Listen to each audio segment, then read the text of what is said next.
Saat kita keluar rumah naik motor misalnya, kalau di tengah jalan ada motor lain yang mendahului dengan bel-bel dan blayer-blayernya, bagaimana perasaan kita? Mungkin bisa jadi hati kita sebelum berangkat keluar dari rumah tentram, enak, bahagia.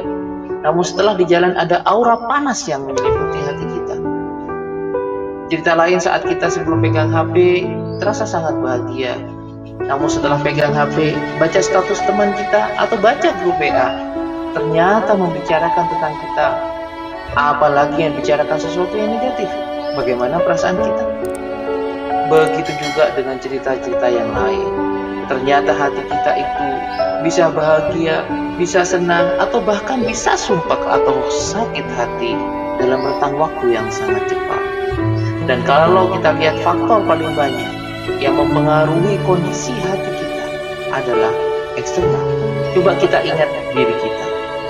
Seberapa banyak yang merusak dan mengganggu hati kita antara internal dan eksternal? Bisa jadi membatasi akses kita ke eksternal sebagai obat bagi kita. Ini bukan berarti meniadakan. Contohnya, batasi melihat status orang lain atau baca grup WA yang membuat kita terganggu. Hanya membatasi diri. Sambil jalan kita mulai menata, mengendalikan diri.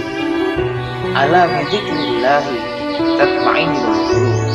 Ingatlah hanya dengan mengingat Allah, hati menjadi tentram.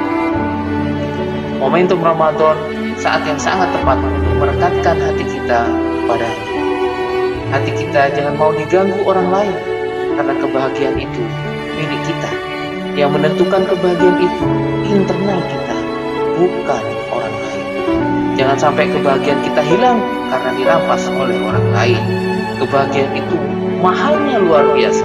Tidak ada orang yang bisa menjual kebahagiaan, karena kebahagiaan itu tidak diproduksi orang lain.